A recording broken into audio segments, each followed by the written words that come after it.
Hello मेरे प्यारे student, तो क्या हाल चाल है। आई होप कि आप लोग मस्त होंगे, तंदुरुस्त होंगे और आप लोगों की पढ़ाई भी बढ़िया चल रही होगी। तो चलिए आज की वीडियो हम लोग स्टार्ट करते हैं। आज की वीडियो में हम लोग देखेंगे जीव विज्ञान का जो अनसॉल्व पेपर है या फिर आपका जो पेपर हुआ है 2025 में, उसका जो सेट नंबर दूसरा है। ठीक है, यानी कि इसका कोड जो है 348 KI है और पहला वाला सेट जिसका कोड था 348KH ये हो चुका है। ठीक है, अगर आप लोग वीडियो नहीं देखे तो प्लेलिस्ट में जाकर वीडियो देख सकते हैं। हाँ, अगर आप लोगों को पीडीएफ चाहिए देखिए 7460012763। ठीक है, इस नंबर पर आप लोग कांटेक्ट कर सकते हैं, व्हाट्सएप कर सकते हैं और आप लोग पीडीएफ ले सकते हैं। और केमिस्ट्री फिजिक्स का 2020 से लगाए 25 तक, बायोलॉजी का 23 24 25 22 23 24 25 मिलेगा, मैथ का भी 23 24 25 मिलेगा, इंग्लिश का भी मिल जाएगा 2 साल का। ठीक है, लेकिन हाँ उसका पेमेंट लगता है, सभी का मिलाकर के 200 रुपये पेमेंट लगेगा। ठीक है, अब यहाँ पर देखिए आप लोगों को हम एक एक क्वेश्चन हल कराएंगे सभी का। ठीक है, तो यहाँ पर देखिए आपका ये क्वेश्चन प्रश्न नंबर 1 है। प्रश्न नंबर 1 क्या करा है, लघु बीजाणु धानी के किस परत की कोशिकाएं द्विकेंद्रीय होती हैं। तो किस परत की कोशिकाएं द्विकेंद्रीय, बाह्य त्वचा की होती हैं कि अंतरस्थित सीयम की होती है कि मध्य परत की होती है कि टेपिटम। तो इसका सही आंसर आपका होगा टेपिटम। ठीक है, इसका सही उत्तर क्या होगा, टेपिटम होगा। तो इस पर देखिए सही उत्तर पर हम निशान लगा लिए। ठीक है, अब उसके बाद देखिए लक्षणों की वंशागति संबंधी मेंडल के परिणामों की पुनः खोज की थी। तो ये देखिए किसने, डी ब्रिज ने की थी कि कॉरेंस ने की थी कि वान सेरमार्क ने की थी। तो इसमें आपको उपयुक्त सभी, ठीक ना, यानी कि तीनों ने की थी, डी ब्रिज ने भी, कॉरेंस ने भी और वान सेरमार्क भी किए थे। तो तीनों ने किए थे, तो इसलिए उपयुक्त सभी आपका फोर्थ वाला ऑप्शन क्या हो जाएगा, सही जवाब हो जाएगा। उसके बाद देखिए आपका आ गया टीआई प्लाज्मिड संवाहक का उपयोग किस परपोषी में अपनी अभिरुचि के जीन को स्थानांतरित करने में किया जाता है। तो किस में किया जाता है, तो ये आपका ऑप्शन पहला ही वाला ही सही हो जाएगा, जीवाणु में किया जाता है। किस में किया जाता है, जीवाणु में किया जाता है। तो ऑप्शन नंबर 1 आपका क्या हो जाएगा, सही आंसर हो जाएगा। ठीक है, अब देखिए आगे चलते हैं। नेक्स्ट क्वेश्चन है प्रश्न नंबर घ कह रहा है कि निम्न में से कौन सा एक सभोजिता का उदाहरण है। सभोजिता का उदाहरण कौन है इसमें, तो देखिए यहाँ पर पहला अधिपादप यानी कि एपीफाइट या लाइकेन, उसके बाद कवक मूल या माइकोराइजी भी इसको कहते हैं, उपयुक्त सभी। ठीक है, तो ऑप्शन 4 ऑप्शन इसमें दिए गए हैं। तो इसमें आपको कौन सा सही होगा, तो इसमें आपका होगा निम्न में से कौन सा एक सभोजिता का उदाहरण है। तो लाइकेन आपका क्या हो जाएगा, सही आंसर हो जाएगा ऑप्शन नंबर बी वाला। ठीक है, आपका क्या हो जाएगा, आंसर नंबर बी क्या हो जाएगा, सही जवाब हो जाएगा लाइकेन। उसके बाद देखिए प्रश्न नंबर 2 पर आते हैं। प्रश्न नंबर 2 क्या कह रहा है कि एक प्रारूपी पुंकेसर के विभिन्न भागों के नाम लिखिए। यानी कि एक प्रारूपी क्या है, पुंकेसर के विभिन्न भागों के नाम लिखना है। तो यहाँ पर पहला भाग है अंडाशय, दूसरा वर्तिका और तीसरा वर्तिकाग्र होता है। ठीक है, पहला क्या होता है अंडाशय, दूसरा वर्तिका और वर्तिकाग्र।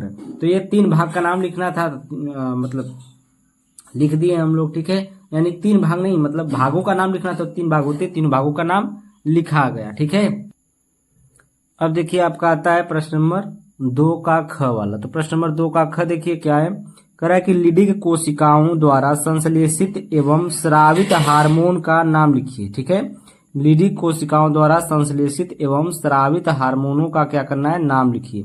यहाँ पर पहला है टेस्टोस्टेरोन, एक प्रमुख पुरुष लिंग हार्मोन है जो शुक्र ग्रंथि में स्थित लीडिंग कोशिकाओं द्वारा उत्पन्न होता है। यह पुरुषों में द्वितीयक लैंगिक लक्षणों के विकास, शुक्राणु निर्माण और यौन व्यवहार को नियंत्रित करता है। ठीक है, जो टेस्टोस्टेरोन है यह मनुष्यों में पाया जाता है, यानी कि पुरुषों में पाया जाता है। ठीक है, पुरुषों में पाया जाता है। यह कैसा हार्मोन है, एक प्रकार का लिंग हार्मोन है। ठीक है, जो ये हार्मोन जो होता है देखिए शुक्र ग्रंथि में स्थित लीडिंग कोशिकाओं द्वारा उत्पन्न होता है। यह पुरुषों में द्वितीयक लैंगिक लक्षणों के विकास यानी कि शुक्राणु निर्माण और यौन व्यवहार को नियंत्रित करता है। ठीक है, अब आगे चलिए, हम लोग आगे चलते हैं। प्रश्न नंबर 2 का ग है, कह रहा है कि युग्म विकल्पी क्या है। युग्म विकल्पी देखिए पूछा, युग्म विकल्पी क्या है, बस ये 1 नंबर का क्वेश्चन है। ठीक है, सब जो 2 प्रश्न नंबर 2 में हैं, जितने 5 क्वेश्चन है 5 1 नंबर के हैं। तो किसी गुण को प्रकट करने वाले जीन के दो विपर्यासी स्वरूपों को युग्म विकल्पी कहते हैं। ठीक ना, क्या कह रहा है यहाँ पर, किसी गुण को प्रकट करने वाले जीन के दो विपर्यासी स्वरूपों को क्या कहते हैं, युग्म विकल्पी कहते हैं। ये क्या कर रहा है, जो युग्म विकल्पी है ये क्या करता है कि कोई जीन है तो मतलब किसी गुण को प्रकट कर रहा है कोई जीन, तो उसी के विपर्यासी को क्या कहेंगे हम लोग, युग्म विकल्पी कहते हैं। ठीक है, जैसे जो जीव है ना, जीव की पहचान किससे होती है, जीव की पहचान हुई, जैसे जीव है, अब जीव में जो लक्षण हुआ उससे पहचान होगी उसका कि ये किस प्रकार का लक्षण है। ठीक, एक ही गुण को दो विपर्यासी रूप को व्यक्त करने वाले कारकों का जोड़ा युग्म विकल्पी कहलाता है। यानी कि एक ही गुण को क्या करता है, दो विपर्यासी रूप में व्यक्त करने वाले कारकों का जो जोड़ा होता है उसी को हम लोग युग्म विकल्पी कहते हैं। ठीक है, यह प्रभावी लक्षण भी अप्रभावी लक्षण भी क्या करता है, दिखाता है। ठीक है, यह पहचान जो है ये प्रभावी लक्षण भी दिखा रहा है और अप्रभावी लक्षण भी दिखाता है, तो इसको हम लोग क्या कहेंगे, युग्म विकल्पी कहेंगे। ठीक है, अब प्रश्न नंबर 2 का घ देख लीजिए। प्रश्न नंबर 2 का घ है कि किन्हीं दो कृत्रिम पारितंत्र के नाम लिखिए। बस दो कृत्रिम पारितंत्र के क्या करना है, नाम लिखना है। ठीक है, तो दो कृत्रिम पारितंत्र का नाम क्या है, ग्रीन हाउस और एक्वेरियम। ठीक ना, क्या हो जाएगा, ग्रीन हाउस और एक्वेरियम, ये आपका हो जाएगा कृत्रिम पारितंत्र। जो मनुष्य द्वारा बनाया गया है इसको बोलेंगे कृत्रिम पारितंत्र, और जो नेचर द्वारा बनाया गया है वो आपका नेचुरल रहेगा। ठीक है, प्राकृतिक रहेगा। तो ये ग्रीन हाउस हो गया और एक्वेरियम हो गया। और देखिए प्रश्न नंबर 2 का अंगा वाला है, अनुकूली विकिरण का एक उत्कृष्ट उदाहरण दीजिए। अनुकूली विकिरण का एक उत्कृष्ट उदाहरण दीजिए, तो ये आपका लेजर का फुल फॉर्म जो आपका होता है LASER का full form light amplification by stimulated emission of radiation. ठीक ना, light amplification by stimulated emission of radiation, ये आपका होता है लेजर का फुल फॉर्म। तो इसको याद कर लीजिएगा 12th वाले। फिजिक्स में भी ये आता है लेजर। ठीक है, फिजिक्स में कभी कभी प्रैक्टिकल में पूछ लिया जाता है। अब देखिए प्रश्न नंबर 3 का क है, बहुयुग्म विकल्पता क्या है, उदाहरण दीजिए। बहुयुग्म विकल्पता क्या है। अब देखिए जब किसी गुण के लिए 3 या 3 से अधिक एलील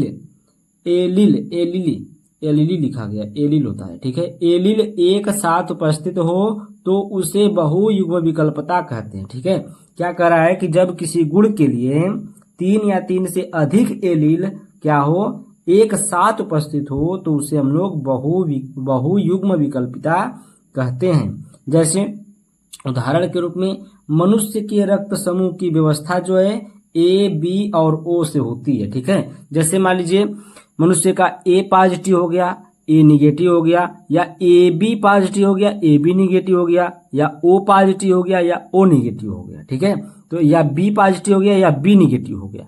तो ये सब मिलाकर के क्या है, A, B, O तीनों से ही मिलकर बना हुआ है। तो ये तीन, जब ये एलील जो होता है ये 3 प्रकार का, अगर 3 या 3 से अधिक हो जाएगा तो इसी को हम लोग क्या बोलेंगे, बहुयुग्म विकल्पता बोलते हैं। ठीक है, तो ये आपका समझ में आ गया। उसके बाद देखिए प्रश्न नंबर 3 का ख वाला है, न्यूक्लियोटाइड के विभिन्न घटकों का संक्षिप्त विवरण दीजिए। तो न्यूक्लियोटाइड के विभिन्न घटकों का संक्षिप्त विवरण देखिए। एक न्यूक्लियोटाइड निम्नलिखित 3 भागों से मिलकर बना होता है। कितने भागों से मिलकर बना होता है एक न्यूक्लियोटाइड? 3 भागों से मिलकर के बना होता है। कौन कौन सा है देखिए, नाइट्रोजनस बेस क्या है, ये 2 प्रकार का होता है। देखिए प्यूरिन, ये देखिए जो ये नाइट्रोजनस बेस होता है 2 प्रकार का, एडेनिन होता है और गुआनिन होता है। और देखिए पिरामिडीन ये 2 प्रकार का, ये देखिए साइटोसिन हो गया, थाइमिन हो गया। और एक होता है यूरेसिल, जो यूरेसिल होता है ये डीएनए में पाया जाता है। और जो आपका एडेनिन होता है, गुआनिन होता है, और ये थाइमिन जो होता है ये आपका डीएनए में पाया जाता है, और यूरेसिल जो होता है आरएनए में पाया जाता है। ठीक है, बस इसमें यही फर्क हो जाता है कि थाइमिन डीएनए में, और अगर थाइमिन है तो डीएनए हो गया, अगर यूरेसिल है तो आरएनए हो गया। ठीक है, पेंटोज शुगर में देखिए डीएनए में डीऑक्सीराइबोज यानी कि आरएनए में राइबोज। तो इसमें क्या कह दिया जो पेंटोज शुगर है उसमें जो डीएनए होगा उसमें डीऑक्सीराइबोज शर्करा पाई जाएगी, और जो आरएनए होगा उसमें राइबोज शर्करा पाई जाएगी। तो ये क्या हो जाएगा आपका दूसरा हो गया। ठीक है, कौन इसका जो न्यूक्लियोटाइड है, न्यूक्लियोटाइड का 3 घटक बताएं, यानी कि 3 भाग होता है। तो 3 भाग में दूसरा जो पेंटोज शुगर है इसमें शुगर का नाम बताया। तो डीएनए में जो शुगर होता है वो कौन सा होता है, डीऑक्सीराइबोज शुगर होता है, यानी शर्करा होती है, और आरएनए में जो होता है राइबोज शर्करा होती है। ठीक है, और तीसरा फास्फेट समूह है। फास्फेट समूह में क्या होता है, न्यूक्लियोटाइड को जोड़ता है। ये जो फास्फेट समूह होता है ये डीएनए और आरएनए में क्या करता है, न्यूक्लियोटाइड्स को जोड़ने का कार्य करता है। ठीक है, तो यहाँ तक ये मतलब 3 घटक पूछा था, तीनों घटक आप लोग लिख लीजिए। उसके बाद देखिए हम लोग चलते हैं प्रश्न नंबर 3 के ग पर। अब यहाँ पर पूछा एक प्रतिरक्षी अणु का नामांकित चित्र बनाइए। तो यहाँ पर प्रतिरक्षी अणु का नामांकित चित्र बन गया है। इसी प्रकार से आपको बनाना है। ठीक है, इस प्रकार से देखिए कैसे कैसे यहाँ पर दांत टाइप निकला हुआ है। इस प्रकार से पहले इसको बनाइएगा, फिर उसके बाद ये छोटा वाला बनाइएगा। पहले ये बड़ा लॉन्ग चैन बनाइएगा, इसमें देखिए नाम लिखा हुआ है, ये लॉन्ग चैन है और ये जो है शॉर्ट चैन है। ठीक है, तो ये क्या है, एंटीजन है। ये दोनों क्या है, एंटीजन है, एंटीजन बॉन्डिंग। इनकी जो बॉन्डिंग होती है कैसी होती है, एंटीजन बॉन्डिंग होती है। ठीक है, और ये शॉर्ट चैन में ये भी आपका एंटीजन बॉन्डिंग है। ठीक, और यहाँ पर ये इस प्रकार से एस टाइप का इस प्रकार से बना दीजिएगा। बस ये आपको इसमें फिगर बनाने के लिए कहेगा अगर प्रतिरक्षी अणु का, तो इसी प्रकार से ये फिगर आपको बना देना है प्रतिरक्षी अणु का। ठीक है, उसके बाद देखिए हम लोग आगे चलते हैं प्रश्न नंबर 3 के घ पर। प्रश्न नंबर 3 का घ क्या कह रहा है कि आयु पिरामिड क्या है, एक बढ़ती हुई मानव समष्टि की आयु पिरामिड का आरेखीय निरूपण कीजिए। यहाँ पर देखिए आयु पिरामिड 2 नंबर का क्वेश्चन है, तो उसी तरह लिखा गया है इसमें। ठीक है, जनसंख्या के विभिन्न आयु वर्गों जैसे 0 से लेकर 14 तक, 14 से लेकर 64 तक और 65 से प्लस, ठीक है ना, में पुरुषों और महिलाओं की संख्या को दर्शाता है।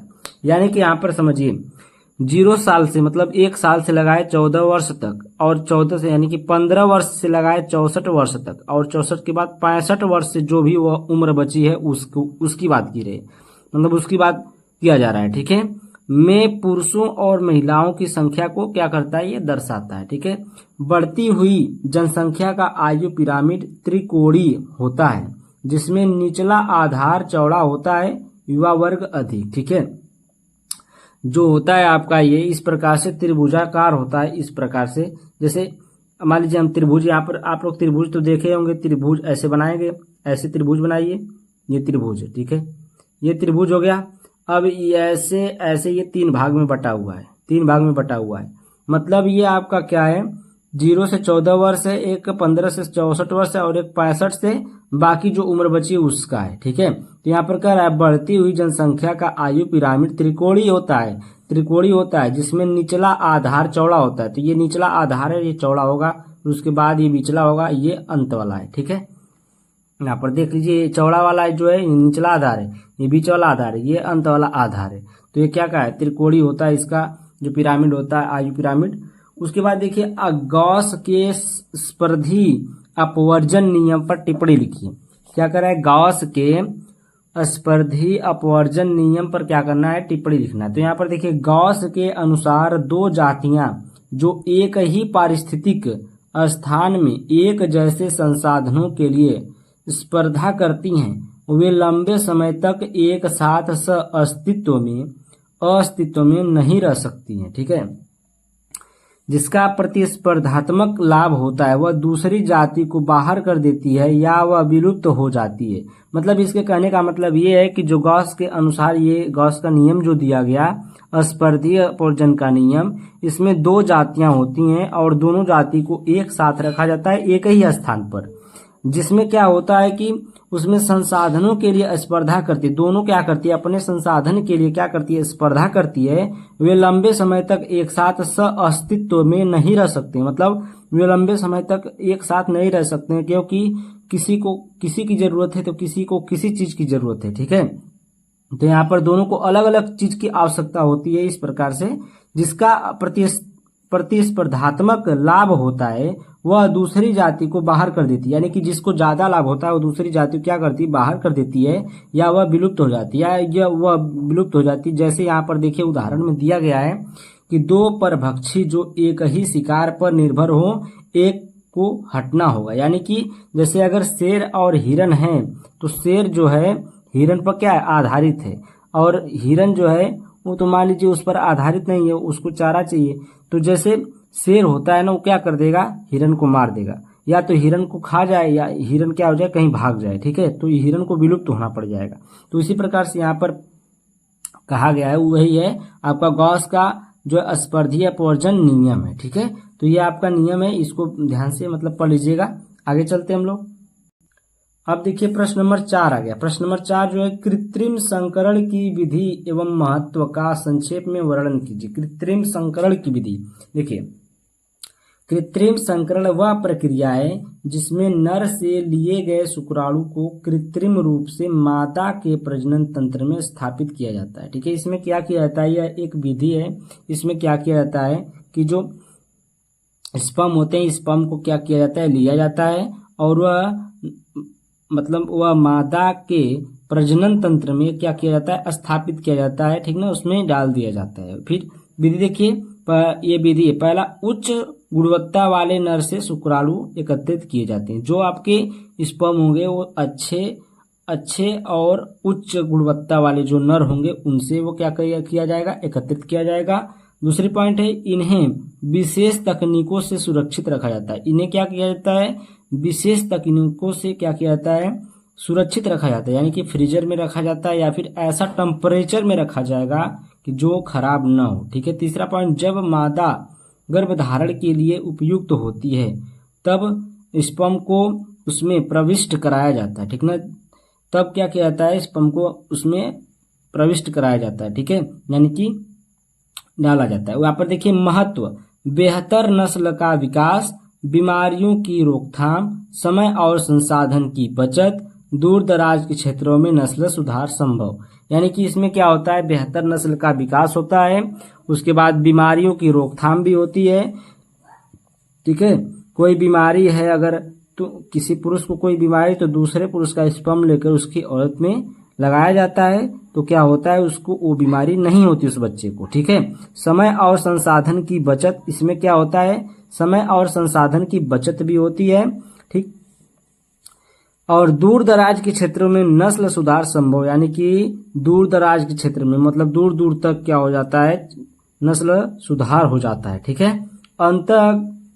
अब देखिए प्रश्न नंबर 4 का ख है, अंतःगर्भाशयी युक्तियों यानी कि IUD और उनके अनुप्रयोगों पर एक टिप्पणी लिखिए। अब देखिए IUD का फुल फॉर्म क्या होता है, इंट्रा यूटेरिन डिवाइस। ठीक ना, इंट्रा यूटेरिन डिवाइस गर्भाशय में डाला जाने वाला एक उपकरण है जो गर्भधारण को रोकता है। ठीक ना, इसमें क्या करता है, जो IUD होता है यह गर्भाशय में डाला जाता है, और यह क्या करता है, यह एक उपकरण है और यह क्या करता है, गर्भधारण को रोकता है, यानी कि प्रेगनेंसी को क्या करता है, यह रोक देता है। प्रकार, पहला प्रकार है कि कॉपर टी को लिया जाता है। कॉपर टी से क्या होता है कि महिला के प्रजनन तंत्र में कॉपर टी लगाया जाता है। जिस प्रकार से आपको अगर फिगर देखना है, फिगर भी आप देख सकते हैं ऊपर, कॉपर टी वही है। ठीक है, कॉपर टी को लगाया जाता है, और कॉपर टी से क्या होता है कि गर्भधारण रुक जाता है। उसके बाद देखिए मल्टी लोड, ये भी एक होता है। उसके बाद देखिए 3 हार्मोन रिलीजिंग IUDs। ठीक ना, हार्मोन रिलीजिंग एक होता है, उसको भी लगाया जाता है। उसके बाद अनुप्रयोग, दीर्घकालिक गर्भ निरोधक उपाय, सुरक्षित और प्रभावी, और इसका अनुप्रयोग का हार्मोन रहित विकल्प उपलब्ध में किया जाता है, परिवार नियोजन में सहायक होता है। ठीक है, इसका अनुप्रयोग परिवार नियोजन में भी किया जाता है, यानी कि जनसंख्या को रोकने के लिए इसका उपयोग किया जाता है। ठीक है, प्रश्न नंबर ग पर चलते हैं हम लोग। बायोलॉजी है, इसको थोड़ा समझने की कोशिश करिएगा आप लोग। ठीक है, यहाँ पर प्रश्न नंबर 4 का ग, DNA प्रकृति में प्रयुक्त होने वाले एंजाइमों पर एक टिप्पणी लिखिए। DNA प्रतिकृति में प्रयुक्त होने वाले एंजाइमों पर एक टिप्पणी लिखना है। तो यहाँ पर देखिए DNA प्रतिकृति यानी कि रेप्लिकेशन क्या होता है कि दौरान कई एंजाइम कार्य करती हैं। ठीक ना, DNA प्रतिकृति या फिर रेप्लिकेशन के दौरान कई एंजाइम कार्य करती हैं। पहला है हेलिकेस क्या करता है, डीएनए की दोहरी हेलिक्स को खोलता है। ठीक है, जो डीएनए में डबल हेलिक्स पाया जाता है, दोहरा हेलिक्स पाया जाता है ना, उसी को क्या करता है, यह हेलिकेस जो होता है डीएनए की दोहरी हेलिक्स को खोलता है। दूसरा है डीएनए पॉलीमरेज, नया डीएनए जोड़ता है। ये जो डीएनए पॉलीमरेज होता है ये क्या करता है, नया डीएनए जोड़ता है। उसके बाद प्राइमेज, अब ये प्राइमेज क्या करता है, आरएनए प्राइमर जोड़ता है। ठीक ना, आरएनए प्राइमर जोड़ता है जिससे डीएनए पॉलीमरेज काम शुरू कर सके। ठीक ना, ये आरएनए प्राइमर को जोड़ता है जिससे डीएनए जो पॉलीमरेज होता है वो क्या कर सके, अपना काम शुरू कर सके। लाइगेज क्या है, ओकेजॉकी फ्रेगमेंट। ठीक ना, ये ओकेजॉकी फ्रेगमेंट को क्या करता है, जोड़ता है। ठीक ना, उसके बाद देखिए टॉपोआइसोमरेज क्या होता है, टॉपोआइसोमरेज तनाव को कम करता है। ये क्या करता है, तनाव को कम करता है। उसके बाद महत्व को देखिए, महत्व, ये एंजाइम डीएनए की सटीक और तेज प्रतिकृति के लिए आवश्यक है। ठीक है, जो ये एंजाइम होती है इसमें जो पाया जाता है वो क्या होती है, जो जितने एंजाइम में यहाँ पर बताया, हेलिकेज है, लाइकेज है, टाइपोआइसोमरेज है, प्राइमेज है। ठीक है, इस प्रकार से जो भी ये एंजाइम है डीएनए की सटीक और तेज प्रतिकृति के लिए आवश्यक होती है। ठीक, उसके बाद देखिए प्रश्न नंबर 4 का घ है, द्विसंकर क्रॉस में स्वतंत्र अपव्यूहन के नियम का वर्णन कीजिए। क्या करना है यहाँ पर, स्वतंत्र अपव्यूहन के नियम का वर्णन करना है। देखिए मेंडल का स्वतंत्र अपव्यूहन नियम बताता है कि जीन की युग्मित विशेषताएं स्वतंत्र रूप से विभाजित होती हैं। जो मेंडल थे वो क्या थे,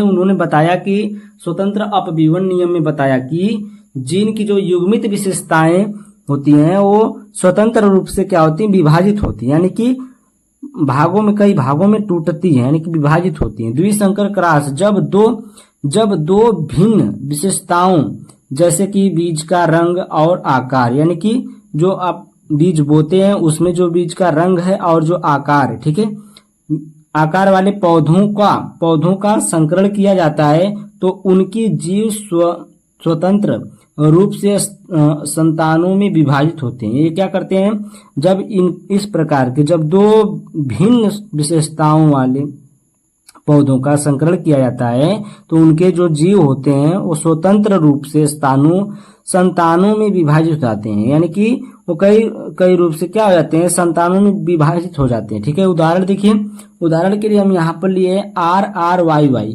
यानी कि गोल और पीला बीज। ठीक है, RRYY गोल और पीला बीज। यहाँ पर XR small r capital Y, यानी कि झुर्रीदार और हरा।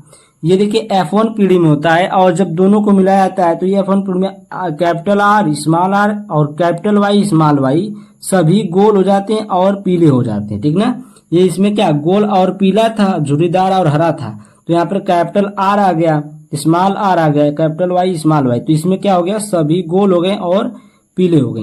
अब इसमें जो रेशियो बनता है F2 पीढ़ी में, रेशियो बनता है 9:3:3:1 का रेशियो बनता है, का अनुपात गोल पीला गोल हरा, झुर्रीदार पीला झुर्रीदार हरा का ये रेशियो बनता है। ठीक है, ये क्या है आपका, ये गोल पीला है, ये गोल हरा है और ये झुर्रीदार पीला और ये क्या है, झुर्रीदार हरा है। ठीक है, तो इस प्रकार से इसमें क्या होता है, रेशियो बनता है।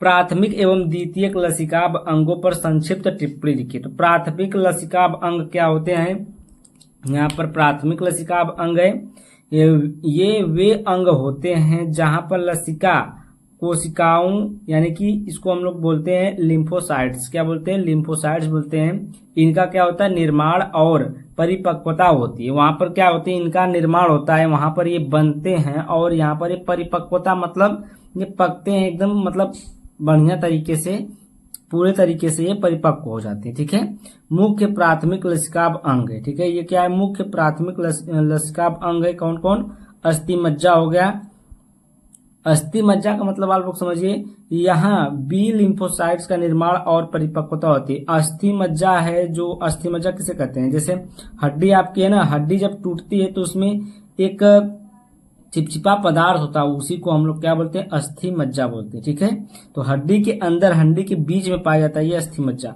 थाइमस ग्रंथि, यहाँ टी लिम्फोसाइट, यहाँ पर बी लिम्फोसाइट, यहाँ पर टी लिम्फोसाइट का परिपक्व होना होता है। ठीक है, यानी कि यहाँ पर क्या होता है, बी लिम्फोसाइट परिपक्व होता है और निर्माण होता है, और यहाँ पर जो है थाइमस ग्रंथि में टी लिम्फोसाइट का परिपक्व होना होता है। ठीक है, विशेषताएं देखिए, ये अंग जन्मजात प्रतिरक्षा प्रणाली का हिस्सा होते हैं। ये अंग जो होते हैं ये जन्मजात से ही हमारे शरीर में होते हैं। ठीक है, जो अस्थि मज्जा हो गया और थाइमस ग्रंथि हो गई, इनका कार्य लिम्फोसाइट्स को प्रशिक्षित करना होता है। ठीक है, क्या होता है, इनका जो कार्य होता है लिम्फोसाइट्स को क्या करना होता है, प्रशिक्षित करना होता है, ताकि वे आत्म और पराया को पहचान सके। वो क्या कर सके, आत्म और मतलब अपने को और पराये को क्या कर सके, पहचान सके। ठीक है, अब देखिए दूसरा है द्वितीय लसिकाभ अंग।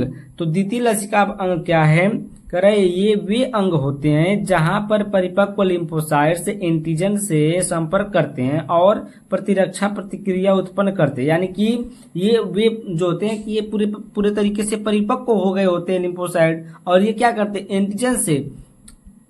एंटीजन से जो भी एंट्री होते हैं यानी कि प्रति उनके, ठीक है, उससे क्या करते हैं, संपर्क करते हैं और ये प्रतिरक्षा प्रतिक्रिया उत्पन्न करते हैं, यानी कि अपने आप को रक्षा करने की क्रिया उत्पन्न करते हैं। ठीक है, मुख्य द्वितीयक लसिकाभ अंग है लसिका ग्रंथियां हो गई, तिल्ली यानी कि जिसको स्प्लीन बोलते हैं, ये टांसिल पेयर्स पैच है।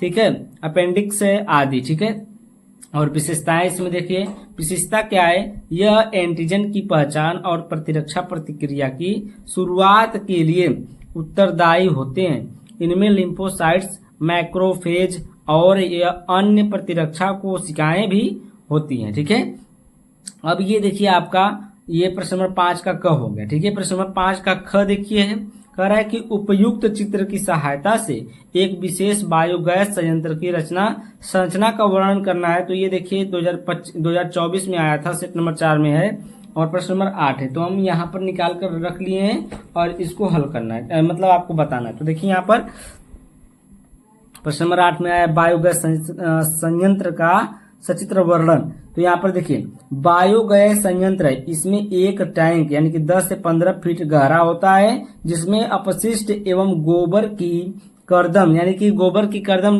यहाँ पर देखिए क्या लिखा है, कर्दम यानी कि स्लरी का मतलब है जो गोबर का घोल होता है उसी को कहते हैं। ठीक है, भरी जाती है। कर्दम के ऊपर एक सचल ढक्कन रखा जाता है और उसके ऊपर क्या होता है, एक ढक्कन बना करके सीमेंट का रखा जाता है। जैसे कि आपकी लैट्रिन बाथरूम में जो उसका गड्ढा होता है, सोखता होता है, उसमें बना होता है, उस प्रकार से ये भी होता है। ठीक है, रखा जाता है। सूक्ष्मजीवी सक्रियता के कारण टैंक में गैस बनती है और उसी उसमें मतलब सड़न जो होती है उसमें सूक्ष्मजीव पैदा होते हैं और उसी के कारण क्या होती है, उसमें क्या होती है, सक्रियता के कारण टैंक में गैस पैदा होती है। ठीक है, गैस बनती है जिससे ढक्कन ऊपर को उठता है, जिससे जो ढक्कन होता है ऊपर उठने लगता है। बायोगैस संयंत्र में एक निकास द्वार होता है। बायोगैस संयंत्र में एक निकास द्वार होता है जो एक पाइप से जुड़ा होता है, उसमें एक पाइप लगा दी जाती है। इसी पाइप की सहायता से घर में बायोगैस की आपूर्ति की जाती है और उसी की सहायता से घर में जो गैस या बायोगैस की क्या की जाती है, आपूर्ति की जाती है। ठीक है, उसके बाद देखिए उपयोग की गई कर्दम दूसरे निकास द्वार से बाहर निकाल दी जाती है, यानी कि जो उसमें उपयोग की जाती है कर्दम जो खराब हो जाती है, यानी कि जो गैस बनने के बाद जो बचती है, ठीक है, उसको दूसरे निकास द्वार से क्या किया जाता है, बाहर निकाल दिया जाता है और इसका प्रयोग जैव उर्वरक के रूप में किया जाता है, यानी कि खाद के रूप में इसका प्रयोग, खाद यानी कि खेतों में जो खाद गोबर की पड़ती है उसको, ठीक ना, उसका प्रयोग किया जाता है। ग्रामीण क्षेत्रों में गोबर बड़ी मात्रा में उपलब्ध हो जाता है, यानी कि इसके कहने का मतलब है कि गांव में ये ज्यादातर बनाया जा सकता है ये बायोगैस संयंत्र, क्योंकि गाँव में क्या होता है, गोबर की मतलब संख्या जो होती है गोबर की बड़ी मात्रा में उपलब्ध हो जाता है गोबर वहां पर। ठीक है, नेक्स्ट पेज पर चलते हैं और यहाँ पर देखिए आपको चित्र बनाना है। चित्र बनाने के लिए हम आपको जब वीडियो एडिट करेंगे तो उसमें आपको चित्र दे देंगे। ठीक है, आप लोग देख लीजिएगा चित्र और चित्र बना लीजिएगा। आप देखते हैं आगे भी इसमें कुछ लिखा हुआ है। अब देखिए यहाँ पर उत्पन्न बायोगैस का प्रयोग खाना पकाने में तथा प्रकाश के लिए किया जाता है। जो बायोगैस उसमें उत्पन्न होता है उसका प्रयोग खाना पकाने में, प्रकाश के लिए किया जाता है। भारतवर्ष में बायोगैस उत्पादन प्रौद्योगिकी का विकास मुख्यतः भारतीय कृषि अनुसंधान संस्थान तथा खादी एवं ग्रामीण उद्योग आयोग के प्रयासों से हुआ है। इस संयंत्र में मेथेनोजन जीवाणु होते हैं। ये अनॉक्सी जीवाणु सेलुलोसयुक्त पदार्थों पर अवायवीय परिस्थितियों में विकसित होते हैं और उपापचय के फलस्वरूप कार्बन डाइऑक्साइड, हाइड्रोजन तथा मीथेन गैस उत्पन्न होती है। ठीक है, इन गैसों के मिश्रण को बायोगैस या गोबर गैस भी कहते हैं। बायोगैस में प्रयुक्त मीथेन गैस होती है। ठीक है, जो बायोगैस में प्रमुख होती है, प्रमुखता क्या होती है, मीथेन गैस होती है। मीथेन गैस से हमारा जो गैस चलता है, ठीक है, इसी कारण उसमें बायोगैस गोबर से ही बनता है। ठीक है, आगे चले हम लोग नेक्स्ट क्वेश्चन पर। तो हम लोग का जो नेक्स्ट क्वेश्चन है ये देखिए, प्रश्न नंबर 5 का ग, निम्न पर संक्षिप्त टिप्पणी लिखिए। कौन कौन है, टीकाकरण और जैव उर्वरक। देखिए, टीकाकरण सर्वप्रथम सन 1798 में यानी कि 1798 में एडवर्ड जेनर ने टीकाकरण की तकनीकी को विकसित किया था। ठीक है, इसमें इन्होंने काउपॉक्स वायरस को यानी कि जो चेचक होता है उसको, काउपॉक्स वायरस को चेचक के विरुद्ध प्रतिरक्षक कर्मक के रूप में प्रयोग किया था। इसमें सबसे पहले जो टीकाकरण है ये कब हुआ था, चेचक, जब चेचक होता था तब काउपॉक्स, पहले इसको बोलते हैं क्या, इंग्लिश में काउपॉक्स बोलते हैं, काउपॉक्स वायरस चेचक को, और हिंदी में जो बोलते हैं हम लोग अपने गांव की भाषा में क्या बोलते हैं, माता जी निकल गई है। ठीक है, माई जी आ गई है, माई जी निकल गई है, तो उनके लिए धार दिया जाता है, पूजा किया जाता है। ठीक है, तो यहाँ पर चेचक के विरुद्ध प्रतिरक्षक कर्मक के रूप में प्रयोग किया था। ठीक है, अतः इसलिए इन्हें प्रतिरक्षा विज्ञान का जनक कहते हैं। इनको किनको, एडवर्ड जेनर को क्या कहा जाता है, प्रतिरक्षा विज्ञान का जनक कहा जाता है। टीका प्रतिजनों का तैयार घोल होता है जो इंजेक्शन द्वारा शरीर में प्रविष्ट कराने पर विशिष्ट प्रतिरक्षियों के निर्माण को प्रेरित करके शरीर में सक्रिय कृत्रिम प्रतिरोध क्षमता उत्पन्न करता है। यह क्रिया टीकाकरण कहलाती है। ठीक है, यही क्रिया क्या कहलाती है, टीकाकरण कहलाती है, जो इंजेक्शन द्वारा इसको क्या किया जाता है, दिया जाता है। ठीक है, और इसमें देखिए, इसमें क्या किया जाता है, और ये जो चेचक होती है ना, चेचक कई प्रकार की होती हैं। तो इसमें एक एकदम महीन वाली होती हैं, और एक थोड़ा सा बड़ी होती हैं, और एक छोटा छोटा होती हैं, और एक एकदम बड़ा बड़ा, इतना बड़ा बड़ा होता है, और एक छाला वाला होता है। ठीक है, मतलब कई प्रकार के होते हैं। जो छाला वाला हो जाता है जल्दी सही नहीं होता है, मतलब कभी कभी इसमें मृत्यु भी हो जाती है। चेचक बहुत खतरनाक चीज होती है। ठीक है, और यहाँ पर देखिए जैव उर्वरक के बारे में देख लेते हैं। जैव उर्वरक प्राय सूक्ष्मजीव होते हैं, जैसे जीवाणु आदि, जो भूमि में रहकर मृदा की उर्वरता को बढ़ाते हैं तथा वायुमंडल से नाइट्रोजन का स्थिरीकरण करते हैं। जैव उर्वरक तो आप लोग सुने, जैव उर्वरक मतलब क्या, मतलब भूमि को जो सही बनाए। ठीक है, भूमि की उर्वरता को बढ़ाए, भूमि में पैदावार बढ़ाए, तो क्या हो गया, ये एक प्रकार के सूक्ष्म जीव होते हैं। ठीक है, जो क्या करते हैं, हमारे भूमि में आकर के हमारी पैदावार को बढ़ावा देते हैं। हमारे जो गेहूं चावल जो भी पैदा होते हैं उनको क्या करते हैं, बढ़ोतरी मतलब देते हैं। ठीक है, और ये क्या करते हैं, वायुमंडल से नाइट्रोजन का स्थिरीकरण भी करते हैं। और ये जैसे सहजीवी जीवाणु, राइजोबियम हो गया। ठीक ना, सहजीवी जीवाणु क्या है, सहजीवी है। राइजोबियम क्या है, सहजीवी है। लेग्यूमिनस पौधों के साथ रहता है। जो ये राइजोबियम है ये सहजीवी है, ये किसके साथ रहता है, लेग्यूमिनस पौधों के साथ रहता है। ठीक है, उसके बाद प्रश्न नंबर 5 का घ देखिए, चिकित्सा में पुनर्योगज डीएनए तकनीकी के अनुप्रयोगों का वर्णन कीजिए। तो देखिए, दो अलग अलग स्रोतों से लिए गए डीएनए को जोड़कर बनाया गया नया डीएनए पुनर्योगज डीएनए कहलाता है। यानी कि पुनर्योगज डीएनए कहिए चाहे आनुवंशिक इंजीनियरिंग कहिए, ये बात एक ही है। ठीक है, तो इसमें क्या कर रहा है कि दो अलग अलग स्रोतों से, यानी कि दो अलग अलग, मान लीजिए दो अलग अलग मनुष्य से लिया गया जो डीएनए होता है, उस डीएनए को एक महिला में प्रविष्ट कराया जाता है, और उसी को क्या कहते हैं, पुनर्योगज डीएनए कहते हैं।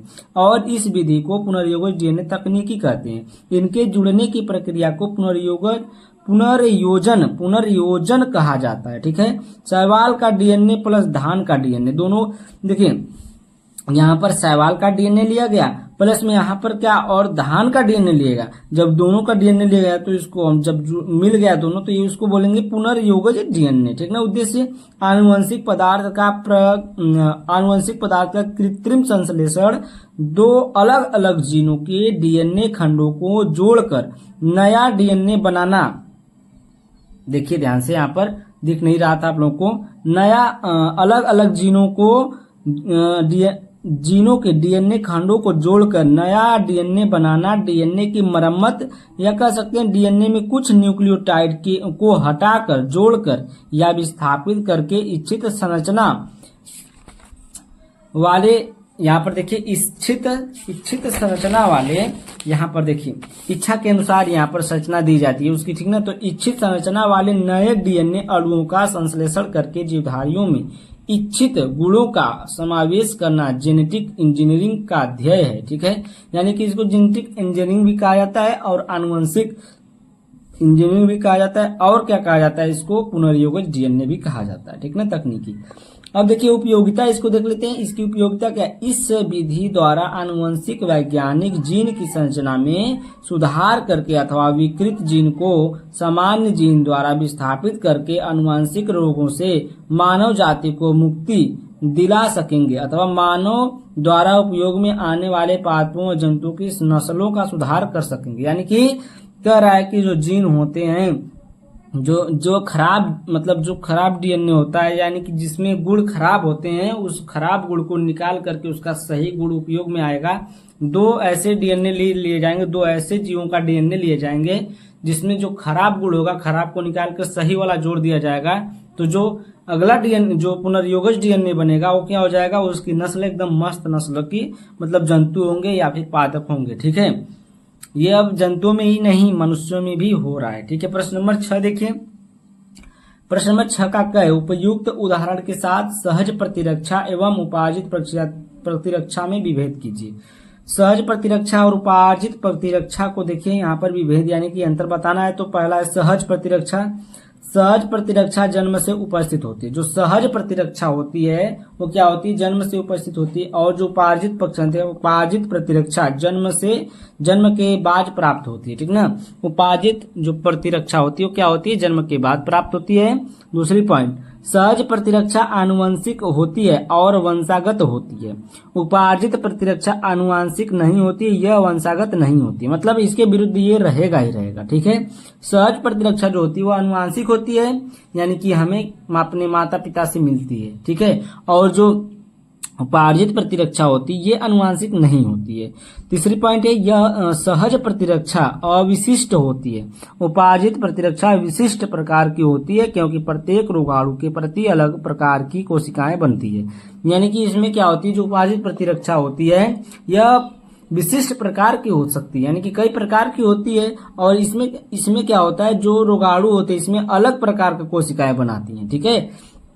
चौथी पॉइंट है कि सहज प्रतिरक्षा के विकास के लिए बाह्य संक्रमण या रोगाणुओं की उपस्थिति की आवश्यकता नहीं होती है, और उपार्जित प्रतिरक्षा के विकास के लिए बाह्य संक्रमण या रोगाणुओं की उपस्थिति की आवश्यकता होती है, ठीक। उसके बाद प्रश्न नंबर 5 है, पॉइंट नंबर 5 है, सहज प्रतिरक्षा में शरीर द्वारा उत्पन्न रसायन म्यूकस लाइसोजाइम लार इंटरफेरेंस तथा फाइगोसाइट्स भाग लेते हैं। और इसमें उपार्जित प्रतिरक्षा में प्रतिरक्षित अंतर कोशिकाएं जैसे टी लिम्फोसाइट्स, बी लिम्फोसाइट्स आवश्यक है, जिनसे एंटीबॉडी बनकर शरीर को सुरक्षा प्रदान करती है, ठीक है। जिससे क्या है, ये क्या है, एंटीबॉडी बनती है, और एंटीबॉडी बनकर के क्या करती है, जो शरीर होती है, जो हमारी बॉडी होती है, उसको सुरक्षा प्रदान करती है, ठीक है।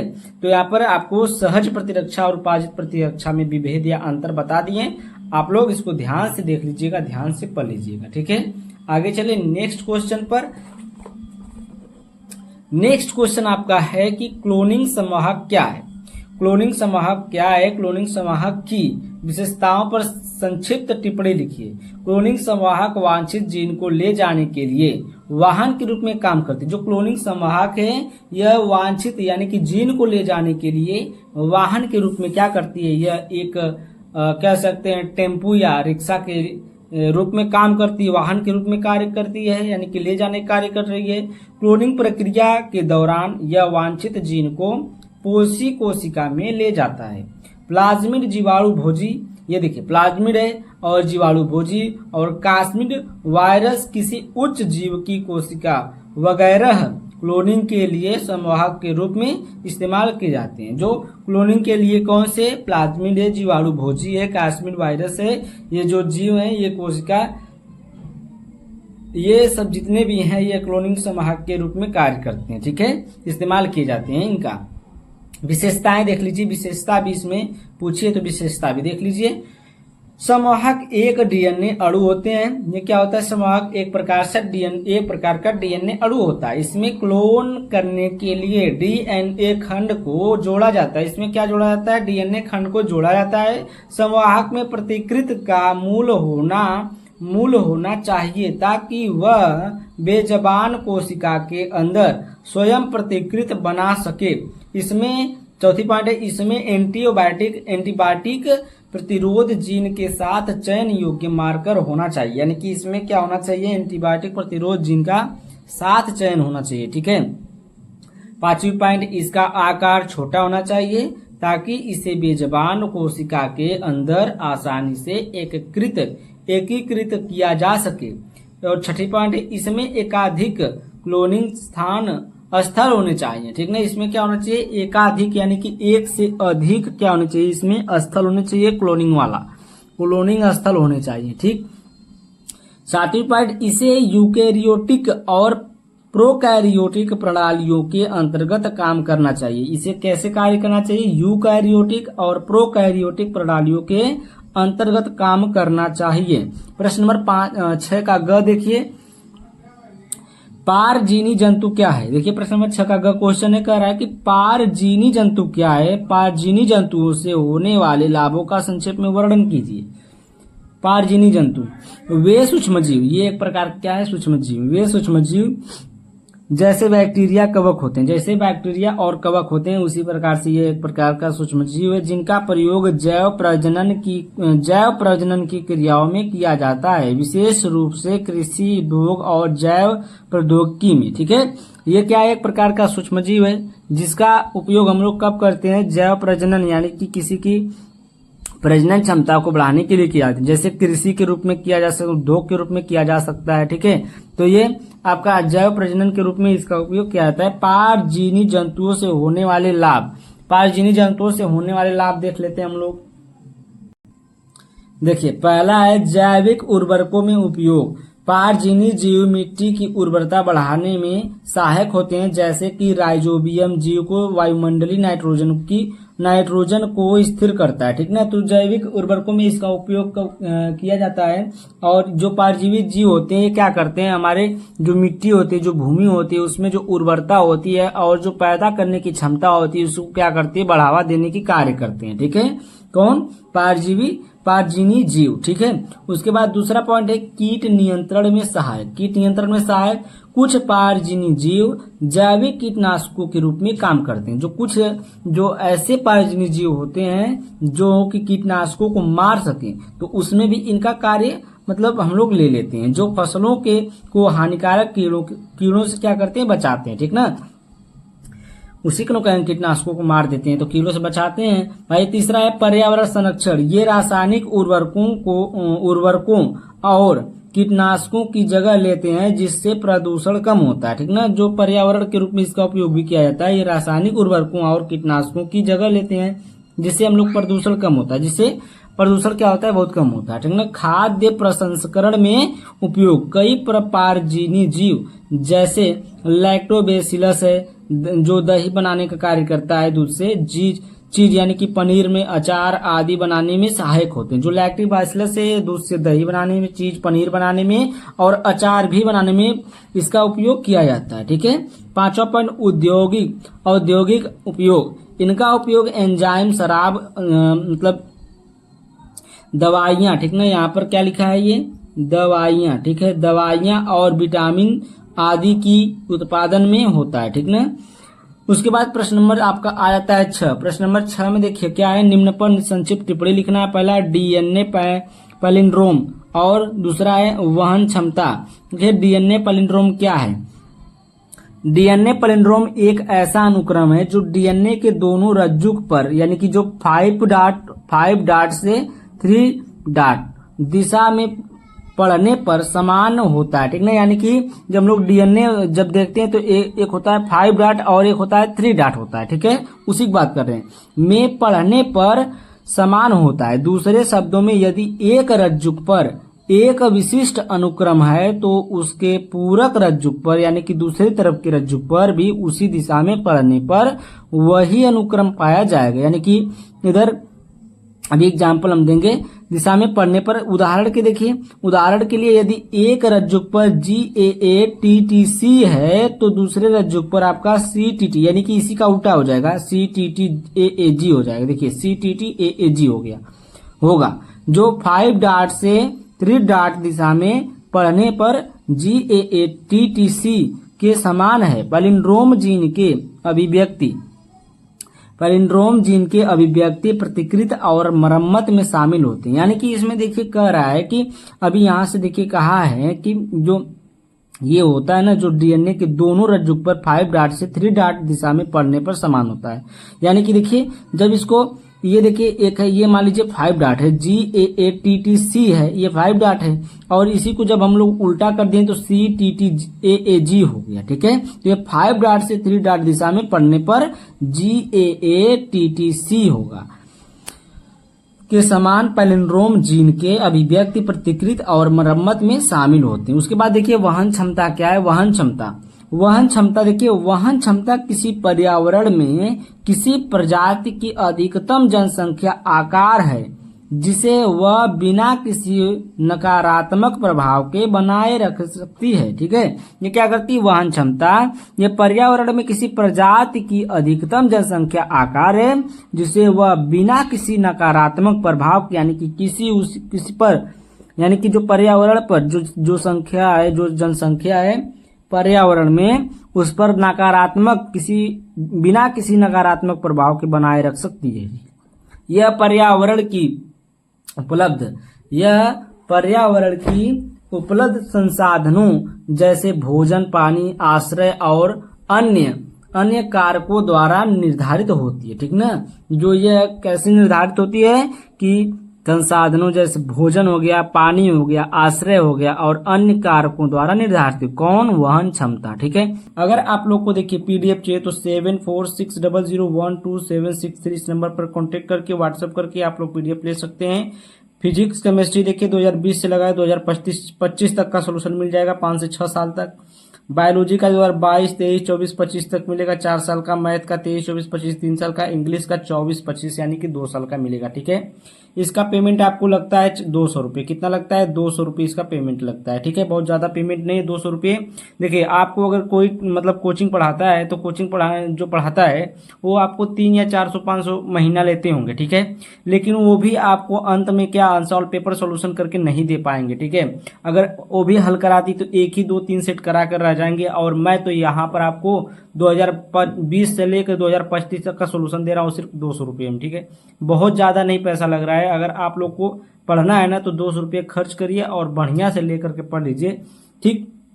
अब देखिए हम लोग चलते हैं वीडियो पर और देखिए प्रश्न नंबर यहाँ तक हो चुका है, प्रश्न नंबर 6 तक हो चुका है। प्रश्न नंबर 7 देखना है तो प्रश्न नंबर 7 का देखिए क्वेश्चन है कि मादा प्राइमेटो में आर्तव चक्र के पुटकीय एवं स्रावीय प्रावस्था में हार्मोन की भूमिका का वर्णन कीजिए, ठीक है। पुटकी अवस्था जो होती है, जो स्रावी प्रावस्था होती है, उसमें जो हार्मोन होता है उसकी भूमिका का क्या करना है? वर्णन करना है, ठीक है। तो जो स्राव होता है जब मतलब एक मंथली चक्र होता है एमसी जिसे बोलते हैं, तो उसमें जो पुटकी चक्र या फिर कहते हैं स्राव प्रावस्था में जो हार्मोन निकलता है उसके बारे में बताना है। तो यहाँ पर देखिए पुटकी अवस्था क्या है, ठीक है। यहाँ पर देखिए मुख्य हार्मोन कौन है, FSH है, ठीक ना, कौन है, FSH है। इसको देखिए क्या बोलते हैं, फॉलिकल स्टिमुलेटिंग और हार्मोन, ठीक है, इसको क्या बोलते हैं, फॉलिकल स्टिमुलेटिंग हार्मोन बोलते हैं। अंडाशय में ग्राफियन पुटिकाओं के विकास को प्रेरित करता है। ये क्या करता है, जो अंडाशय होता है, जो अंडाणु निकलते हैं, ठीक है, उसमें जो अंडाशय होता है जहां से अंडाणु निकलते हैं, अंडाशय में जो ग्राफियन पुटिकाओं के विकास को क्या करता है, प्रेरित करता है, उनको उसको क्या करता है, प्रेरित करता है, प्रेरणा देता है, ठीक है। उसके बाद देखिए एस्ट्रोजन। एस्ट्रोजन क्या है, एस्ट्रोजन, पुटिकाएं एस्ट्रोजन का स्राव करती हैं। जो पुटिकाएं होती है किसका स्राव करती हैं, एस्ट्रोजन का स्राव करती हैं। यह एंडोमेट्रियम यानी कि यहाँ पर लिखा है गर्भाशय की भीतरी परत को मोटा करता है, ठीक ना। ये जो आपका जो पुटिका है, ये जो एस्ट्रोजन होता है, एस्ट्रोजन क्या करता है, जो गर्भाशय की भीतरी परत होती है उसको क्या करता है, मोटा करता है, ठीक है, उसको क्या करता है, मोटा करता है, और उसे निषेचन के लिए तैयार करता है। उसको क्या करता है, निषेचन के लिए क्या करता है, तैयार करता है, ठीक है। निषेचन आपको समझ में आ रहा होगा, ठीक है। उसके बाद फर्टिलाइजेशन जिसे बोलते हैं, फर्टिलाइजेशन। अब यहाँ पर देखिए उच्च एस्ट्रोजन स्तर अंततः LH की वृद्धि को प्रेरित करता है, ठीक है। ये क्या करता है, LH की वृद्धि को क्या करता है, प्रेरित करता है। LH क्या है, ल्यूटिनिजिंग हार्मोन है, एक हार्मोन होता है जो यहाँ पर नीचे लिखा गया है, देखिए। दूसरा है स्रावी अवस्था। स्रावी अवस्था में मुख्य हार्मोन आपका LH होता है, जो यहाँ पर LH की वृद्धि को प्रेरित कर रहा है, ठीक है। तो यहाँ पर क्या है, ल्यूटिनाइजिंग हार्मोन। ये क्या है, ल्यूटिनाइजिंग हार्मोन है। देखिए ओव्यूलेशन करवाता है, ये क्या करवाता है, ओव्यूलेशन करवाता है। पुटिका फटती है और अंडाणु बाहर आता है, ठीक है। इसमें क्या होता है, ये क्या करने का कार्य करता है, जब पुटिका जो होती है वो फट जाती है तो उसी से जो अंडाणु होता है वही क्या होते हैं, वहां से बाहर आते हैं, ठीक है। शेष पुटिका से कॉपर्स ल्यूटियम बनता है। क्या बनता है इसमें, कॉपर्स ल्यूटियम बनता है, ठीक है।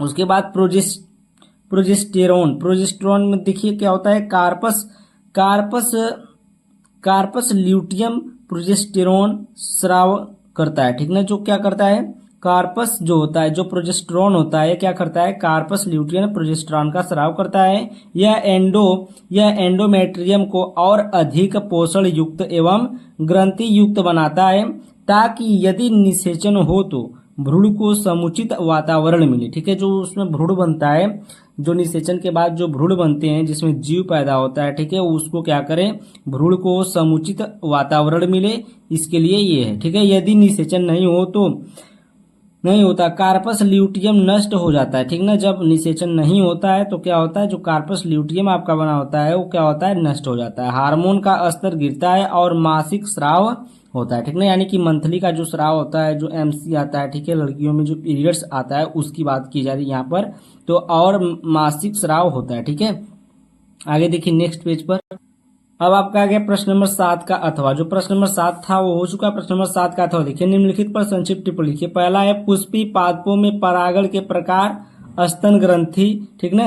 अब देखिए इसके लिए सेट 1 2025 का इसी में, ठीक ना, जिस सेट में लिखा रहेगा उसी ईयर के सेट में मिलेगा किसी न किसी में। तो मैं लिखा हूं वहां पर कि इसके लिए सेट 1 2025 कोड नंबर 348 KH, ठीक है, का प्रश्न 7 देखें। तो इसमें देखिए हम लोग प्रश्न नंबर 7 देख लेते हैं।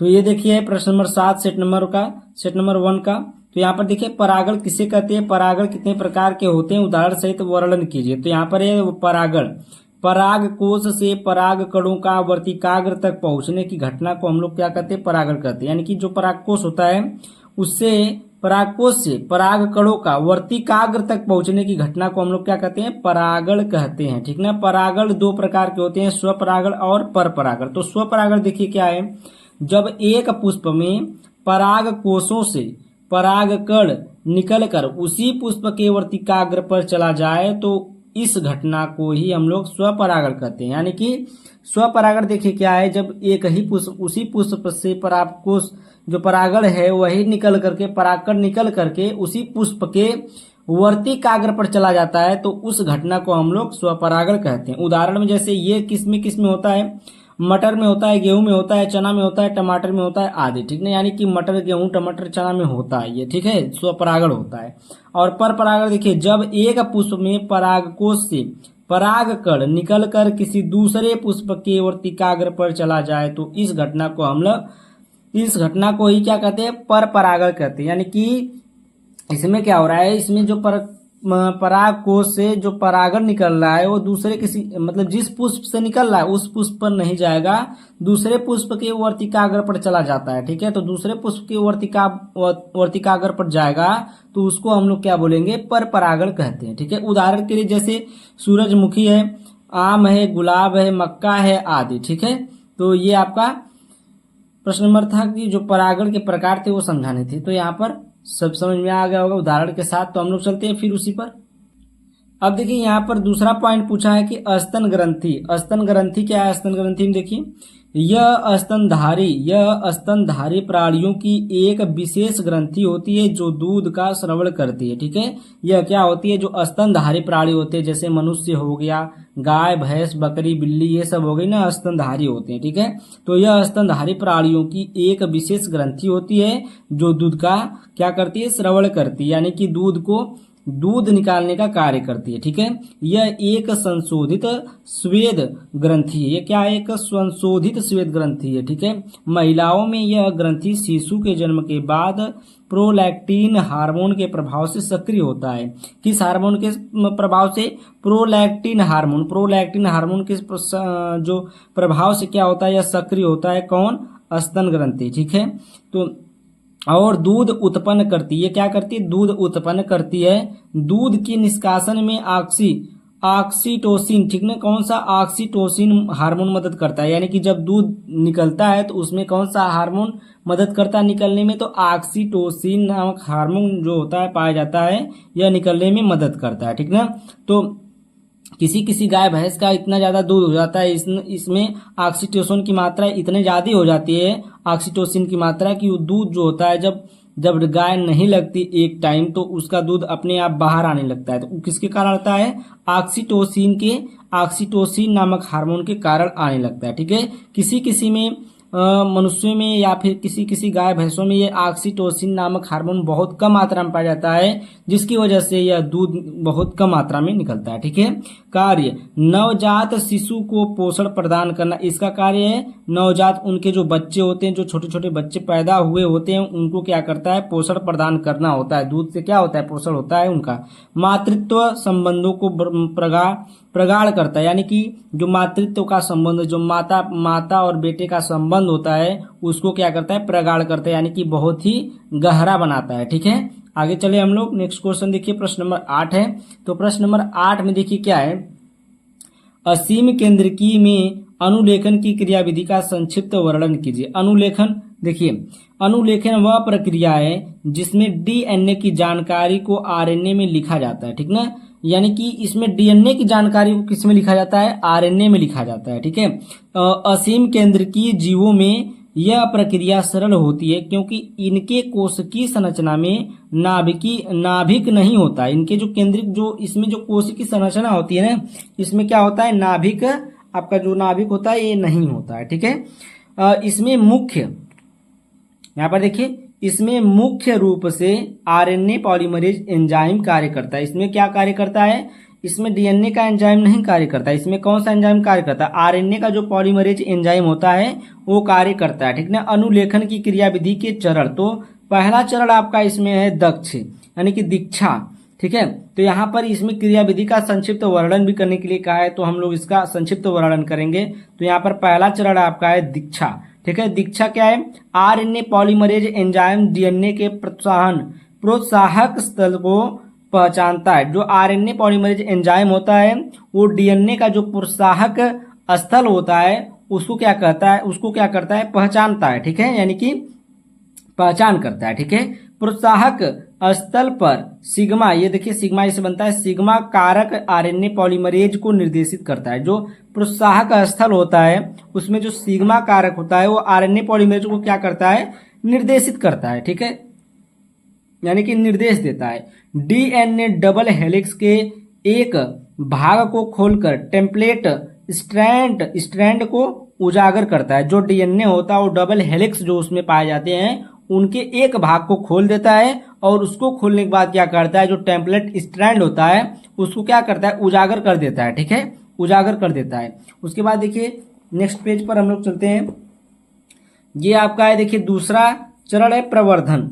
प्रवर्धन में क्या है देखिए, आरएनए पॉलीमरेज टेम्पलेट स्ट्रैंड के अनुरूप न्यूक्लियोटाइड्स जोड़ता है। ठीक ना, जो प्रवर्धन होता है ये क्या करता है, आरएनए पॉलीमरेज टेम्पलेट स्ट्रैंड के अनुरूप क्या होता है, न्यूक्लियोटाइड जोड़ता है। ठीक है, यह प्रक्रिया 5 डॉट से 3 डॉट दिशा में होती है। यानी कि यह प्रक्रिया क्या होती है, कैसे होती है, जो डीएनए में जो 5 डॉट और 3 डॉट होते हैं ना, देखेंगे 5 डैश और 3 डैश इस प्रकार से होते हैं। ठीक है, ऐसे ऐसे जो हेलिक्स बनी होती है ऐसे, उसके यहाँ पर 5 लिखा रहेगा और इस खोरे पर, इस छोर पर क्या लिखा रहेगा, 3 लिखा रहेगा। जैसे इस प्रकार से टेढ़े बेढ़े बनती है ना आरएनए इस प्रकार से, तो यहाँ पर 5 है, यहाँ पर 3, यहाँ पर 3, तो यहाँ पर 5 है। तो उसी का है कि ये 5 डॉट से 3 डॉट दिशा में होती है। ठीक है, mRNA श्रृंखला क्रमशः बढ़ती है। यानी कि जो मैसेंजर आरएनए श्रृंखला होती है वो क्या होती है, क्रमशः बढ़ती है। ठीक है, मैसेंजर मतलब जो संदेश वाहक जो आरएनए होता है वह उसकी जो श्रृंखला होती है वह क्या होती है, क्रमशः बढ़ती रहती है। ठीक है, समापन। अब देखिए तीसरी पॉइंट इसमें समापन। जब आरएनए पॉलीमरेज डीएनए पर एक विशिष्ट समापन क्रम तक पहुंचता है तब अनुलेखन रुक जाता है। यानी कि जो आरएनए होता है, आरएनए पॉलीमरेज डीएनए पर एक विशिष्ट समापन क्रम तक पहुंचता है तब अनुलेखन रुक जाता है। अनुलेखन कब रुकता है, जब आरएनए पॉलीमरेज जो होता है वो डीएनए पर एक विशिष्ट समापन यानी कि समाप्त होने वाली क्रिया पर एकदम पहुंच जाता है, तब जाकर यह अनुलेखन रुकता है। ठीक है, उसके बाद देखिए आरएनए का निर्माण। आरएनए का निर्माण पूर्ण हो जाता है। ठीक ना, यानी कि जो आरएनए का निर्माण होता है, आरएनए बन जाता है, पूरा रूप से क्या हो जाता है, पूर्ण हो जाता है, यानी कि बन जाता है और वह डीएनए से अलग हो जाता है। और फिर उसके बाद क्या होता है, डीएनए से अलग हो जाता है। यानी कि डीएनए से ही आरएनए जो मैसेंजर आरएनए है वो डीएनए से ही बनता है। और ये डीएनए से कब, जब इसका निर्माण पूरा हो जाता है तो ये डीएनए से क्या हो जाता है, अलग हो जाता है। ठीक है, आरएनए पॉलीमरेज और सिग्मा कारक अलग हो जाते हैं। दोनों क्या होते हैं, अलग हो जाते हैं। जो आरएनए पॉलीमरेज बन रहा था और जो सिग्मा कारक था वो दोनों क्या हो जाते हैं, अलग हो जाते हैं। ठीक है, पहला प्रश्न नंबर 8 का अथवा बचाए निम्न पर संक्षिप्त टिप्पणी लिखिए। कौन कौन अनुवांशिक कूट है और जीवन की उत्पत्ति संबंधी एस.एल. मिलर का प्रयोग है। ठीक है, तो पहला यहाँ पर है आनुवंशिक कूट। देखिए डीएनए अणुओं में स्थित नाइट्रोजनियस जो बेस होता है उसकी बात कर रहे हैं। ठीक है, नाइट्रोजनियस क्षारकों वह अनुक्रम जिसमें प्रोटीन अणुओं के संश्लेषण के लिए संदेश निहित रहते हैं। ठीक है, ये जो डीएनए अणु होते हैं, अणु में जो स्थित होता है कौन, जो क्षारक होता है, जो नाइट्रोजनियस क्षार होता है। ठीक है, उसकी जो बेस होता है उसकी बात कर रहा है। ठीक है, क्षारकों वह अनुक्रम जिसमें प्रोटीन अणुओं के संश्लेषण के लिए संदेश निहित रहते हैं उसे हम लोग आनुवंशिक कूट अथवा जेनेटिक कोड कहते हैं। ठीक है, इसको हम लोग क्या कहते हैं, आनुवंशिक कूट भी कहते हैं और यहाँ पर जेनेटिक कोड भी कहते हैं। आनुवंशिक कूट हो या फिर जेनेटिक कोड पूछे तो यही हम लोग परिभाषा लिखेंगे। ठीक है, आरएनए अणुओं में 3 नाइट्रोजनियस क्षारकों से बनी एक भाषा जो किसी विशिष्ट अमीनो एसिड को कोड करती है उसे हम लोग आनुवंशिक कोड अथवा जेनेटिक कोड कहते हैं। ठीक ना, आरएनए में जो बनी होती है नाइट्रोजन क्षारकों से मिलकर बनी होती है एक, समझ लिए एक भाषा कह लीजिए। ठीक है, या उसको क्या बोलेंगे हम लोग, जेनेटिक कोड या आनुवंशिक कोड कह लीजिए। ठीक है, उसी जो विशिष्ट अमीनो एसिड को कोड करती है उसे हम लोग क्या कहते हैं, आनुवंशिक कोड या जेनेटिक कोड कहते हैं। ठीक है, दूसरा आपका था, जैसे यहाँ पर देखिए क्षारक बना है जो डीएनए में क्या क्या पाया जाता है, एटीजीसी मतलब एडेनिन, थाइमिन, ग्वानिन और साइटोसिन। और जो आरएनए में पाया जाता है वो क्या पाया जाता है, एडेनिन है और थाइमिन की जगह पर यहाँ पर यूरेसिल होता है, ये ग्वानिन है और ये साइटोसिन। ठीक ना, क्षारक पाए जाते हैं किसमें, डीएनए और आरएनए में जो क्षारक पाए जाते हैं उनका नाम था।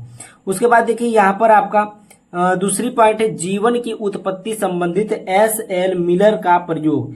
जीवन की उत्पत्ति संबंधित एस.एल. मिलर का जो प्रयोग है, देखिए एस.एल. मिलर ने 1953 में अपने शिक्षक हेरोल्ड यूरे के साथ मिलकर एक प्रसिद्ध प्रयोग किया जो एक प्रसिद्ध क्या किया प्रयोग किया जो यह सिद्ध करता है कि जीवन के मूलभूत कार्बनिक यौगिक जैसे अमीनो अम्ल है, ठीक ना, जैसे अमीनो अम्ल प्रारंभिक पृथ्वी की परिस्थितियों में स्वतः बन सकते हैं। जो अमीनो अम्ल होता है वो प्रारंभिक पृथ्वी की परिस्थितियों में स्वतः क्या हो सकते हैं, बन सकते हैं, ठीक ना। स्वतः का मतलब होता है खुद से या अपने से बन सकते हैं। कब? जब प्रारंभिक पृथ्वी की परिस्थितियों में। कौन बन सकते हैं? कार्बनिक यौगिक, जैसे क्या हो गया, अमीनो अम्ल आपके अंदर बनता है, ठीक ना। अमीनो अम्ल क्या है, देखिए कार्बनिक अमीनो अम्ल जो होता है, जो कार्बनिक यौगिक है, जैसे अमीनो अम्ल हो गया, ठीक है, प्रारंभिक पृथ्वी की परिस्थितियों में स्वतः बन सकते हैं। अब देखिए नेक्स्ट पेज पर चलते हैं हम लोग। अब यहाँ पर देखिए प्रयोग की व्यवस्था। प्रयोग की व्यवस्था देखिए, मिलर ने एक कृत्रिम प्रणाली बनाई जो प्रारंभिक पृथ्वी के वातावरण का अनुकरण करती थी। जो ऐसे मिलर थे वो क्या किया, एक कृत्रिम मतलब हाथों से बनाया, क्या अपने प्रणाली बनाई, ठीक ना, प्रणाली बनाई जो प्रारंभिक पृथ्वी के वातावरण का अनुकरण करती थी। क्या करती थी? पृथ्वी की वातावरण का अनुकरण करती थी। इसमें पॉइंट है, एक बंद कांच की प्रणाली में उन्होंने गैसों का मिश्रण भरा। जैसे मतलब एक मान लीजिए एक कांच था, ठीक ना, एक मतलब बंद कांच की प्रणाली थी, बंद कांच का एक बर्तन था, उसमें क्या किया उन्होंने, गैसों का मिश्रण भरा। कौन कौन सी गैस थी उसमें? मीथेन गैस थी, अमोनिया गैस थी, हाइड्रोजन था और जल वाष्प था, यानी कि वाष्प था, ठीक है। उसके बाद दूसरी पॉइंट, इस प्रणाली में एक भाग में जल को उबाला गया, जिसे यहाँ पर क्या है, जलवाष्प, तो उसी को जल को उबाला गया, उसी जलवाष्प, ठीक ना, उबाला गया जिससे जलवाष्प बने, ठीक है। एक प्रणाली में एक भाग में जल को उबाला गया जिससे क्या बना, जलवाष्प बना। दूसरे में यहाँ पर तीसरी पॉइंट है, इस वाष्प का गैस मिश्रण वाले कक्ष में भेजा गया, ठीक ना। इस वाष्प वाले गैस का जो मिश्रण है वो कहाँ भेजा गया, मिश्रण वाले कक्ष में भेजा गया। जो वाष्प जो गैस थी उसको गैस मिश्रण वाले कक्ष में भेजा गया वाष्प को, ठीक है। चौथी पॉइंट है, गैस मिश्रण वाले भाग में उन्होंने विद्युत स्पार्क उत्पन्न किया जो प्रारंभिक पृथ्वी पर होने वाली बिजली के समान था। इन्होंने क्या किया, जो गैस मिश्रण वाले भाग थे उन्होंने उसमें क्या किया, विद्युत स्पार्क किया, यानी कि विद्युत प्रवाहित की उसमें और वहां पर जो प्रारंभिक जो पृथ्वी पर होने वाली बिजली की समान थी, यानी कि जो पृथ्वी पर जैसे बिजली गिरती है उसी प्रकार से वहां पर भी उत्पन्न हुई, ठीक है। पांचवा है, उसके बाद गैसों को एक कंडेंसर शीतक से ठंडा करके उन्हें वापस जल में परिवर्तित किया गया। यानी कि देखिए एक बार वो गर्म किया गया, दूसरे फिर उसको क्या किया गया, वापस कंडेंसर शीतक से उसको एक शीतक से क्या किया गया, एक ठंडक से उसको ठंडा किया गया और उन्हें जब वो वाष्प थे तो वाष्प से वापस क्या किया गया, जल में परिवर्तित किया गया, ठीक है। प्रयोग का परिणाम देखिए क्या निकला है। प्रयोग का परिणाम यह सप्ताह के भीतर जल में अमीनो अम्ल, यहाँ पर रहेगा अमीनो अम्ल, ठीक है। यहाँ पर देखिए एक सप्ताह के भीतर जल में अमीनो अम्ल जैसे यौगिक पाए गए, ठीक है, जो प्रोटीन के निर्माण की मूल इकाइयां होते हैं। इसके अतिरिक्त कुछ अन्य जटिल कार्बनिक यौगिक भी बने। इसमें क्या बने, जो ये तो पाए ही गए, जो अमीनो अम्ल था और प्रोटीन थे, सब तो पाया गया, लेकिन इसके भी अतिरिक्त कुछ जटिल कार्बनिक यौगिक भी इसमें बने थे, ठीक है। तो ये परिणाम था इसका। उसके बाद देखिए प्रश्न नंबर आपका 9 आ जाता है, समष्टि वृद्धि के विभिन्न मॉडल का संक्षिप्त विवरण दीजिए, ठीक है। समष्टि, ये देखिए बहुत ही प्रसिद्ध क्वेश्चन है, बहुत ही अच्छा क्वेश्चन है, जो ये बार बार पूछ दिया जाता है। 2024 में भी पूछा था, 23 में भी पूछा था और ये 22 में भी पूछा है। और देखिए ये समष्टि है, अभी 2026 में भी आएगा, ठीक है, 25 में भी। ये तो 25 का पेपर है ही, 25 में आया ही है। हर साल ये क्वेश्चन किसी न किसी सेट में पूछ देता है, ठीक है। समष्टि वृद्धि के विभिन्न मॉडल जनसंख्या वृद्धि के पैटर्न को दर्शाते हैं। मुख्य रूप से 2 मॉडल हैं, जो कि चरघातांकी वृद्धि मॉडल और लॉजिस्टिक वृद्धि मॉडल है, ठीक ना। कौन कौन से, चरघातांकी वृद्धि मॉडल है और लॉजिस्टिक वृद्धि मॉडल। तो यहाँ पर देखिए पहला है चरघातांकी वृद्धि मॉडल। तो इस मॉडल में देखिए क्या है, इस इस मॉडल में जनसंख्या और सीमित संसाधनों जैसे भोजन, पानी, जगह की उपलब्धता के साथ तेजी से बढ़ती है। ठीक है, तो यहाँ पर जो जनसंख्या होती है, यहाँ पर जनसंख्या बढ़ती है बहुत तेजी से। कैसे? जो यहाँ पर जो संसाधन होते हैं, जो भोजन हो गया, पानी हो गया, जगह हो गया, इनकी उपलब्धता के साथ तेजी से, अगर ये सही मात्रा में उनको मिल रही है तो उनकी जनसंख्या क्या होगी? बहुत ही तेजी से बढ़ती है। ठीक है, देखिए अब नेक्स्ट पेज पर चलते हैं हम लोग।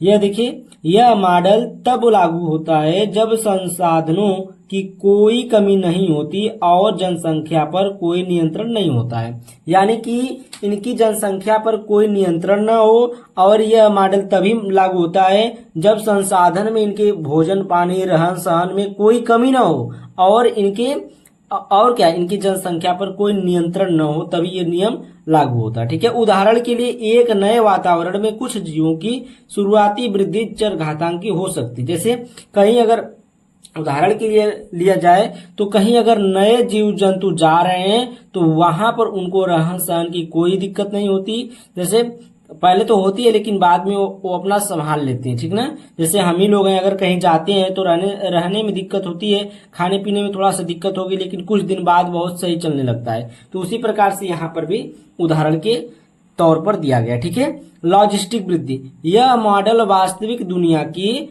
स्थितियों को अधिक सटीक रूप से दर्शाता है जहां संसाधन सीमित होते हैं। ठीक है, जो ये लॉजिस्टिक मॉडल है, लॉजिस्टिक वृद्धि है, ठीक ना, यह मॉडल क्या है? वास्तविक दुनिया की, यानी कि इस दुनिया में जो वास्तविक चीजें हैं, ठीक है, वास्तविक दुनिया की स्थितियों को अधिक सटीक रूप से दर्शाता है जहां संसाधन सीमित होते हैं। ठीक ना, जहां क्या होता है? जो संसाधन होता है क्या होता है? सीमित होता है, यानी कि एक मतलब सीमित मात्रा में होता है। ठीक है, जैसे जैसे जनसंख्या बढ़ती है, संसाधनों के लिए प्रतिस्पर्धा भी बढ़ती है, जिससे वृद्धि धीमी हो जाती है।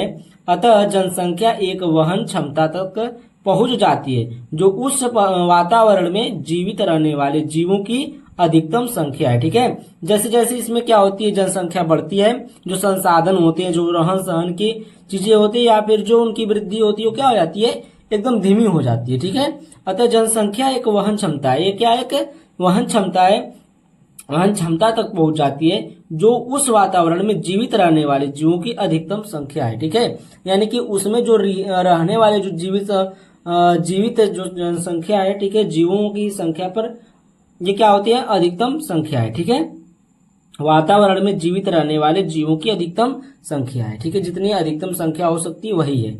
अब देखिए यहाँ पर लॉजिस्टिक वृद्धि मॉडल में जनसंख्या एक एस आकार के वक्र का अनुसरण करती है। ठीक है, ये देखिए एस आकार, और जो वो आपका था चरघातांकी जो मॉडल था वो जे आकार का होता है। ठीक है, और ये किस आकार का होता है? एस आकार का होता है। आगे जो सेट हम पढ़ाएंगे उस सेट में देखिए ये मतलब क्वेश्चन एक बार पूछा है कि उनका जे आकार और एस आकार बनाइए, तो वहां पर बनाया गया। ठीक है, और लिखने के लिए आपको यही लिखना रहेगा, वहां पर आपको दिखा दिया जाएगा। ठीक है, तो आगे अगर आप लोग हल करते हैं तो वहां पर जरूर मिलेगा। लॉजिस्टिक वृद्धि मॉडल में जनसंख्या एक एस आकार के वक्र का अनुसरण करती है। ठीक है, और जो चरघातांकी होता है वो जे आकार के वक्र का अनुसरण करती है। ठीक है, उसके बाद देखिए 9 का अथवा ये इसमें का प्रश्न नंबर लास्ट है। ठीक है, तो ये लास्ट क्वेश्चन है। देखिए सेट नंबर 2 का, पारितंत्र में ऊर्जा प्रवाह का विस्तार से वर्णन कीजिए। देखिए क्या कर रहा है? पारितंत्र में ऊर्जा प्रवाह का विस्तार से क्या करना है? वर्णन करना है। तो इसको बढ़िया से लिखना पड़ेगा, 1-2 पेज का हो सकता है, 1.5 पेज का हो सकता है। ठीक है, तो यहाँ पर देखिए पारितंत्र या पारिस्थितिक तंत्र दोनों बात एक ही है। पारितंत्र कहिए चाहे पारिस्थितिक तंत्र कहिए, कभी कभी आप लोग यूट्यूब पर सर्च करते होंगे तो पारितंत्र की जगह पर पारिस्थितिक तंत्र आता होगा। ठीक है, तो बात एक ही होती है। पारितंत्र कहिए चाहे पारिस्थितिक तंत्र कहिए, बात एक ही है, दोनों एक ही है। किसी भी पारिस्थितिक तंत्र में ऊर्जा स्रोत से ग्रहण की गई ऊर्जा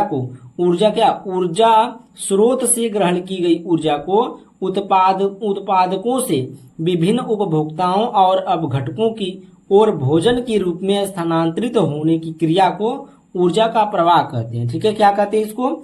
ऊर्जा का प्रवाह कहते हैं। ठीक है, किसको कहा गया? देखिए यहां पर पहले देखिए ऊर्जा को उत्पादकों से, पहला उत्पादक होते हैं। ठीक है, जो क्या होते हैं? उत्पादक पहले कौन होते हैं?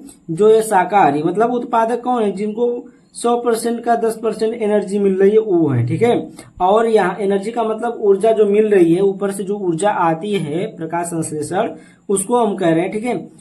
फिर यहाँ पर देखिए उपभोक्ताओं और अपघटकों की और जो भोजन के रूप में स्थानांतरित होने की क्रिया को ऊर्जा का प्रवाह कहते हैं। यानी कि पहले उत्पादक होते हैं, फिर उसको जब खाते हैं तो उपभोक्ता को उसका 10% मिलता है, और उपभोक्ता को जो खाता है अपघटक उसको उपभोक्ता का 10% मिलता है, ठीक है।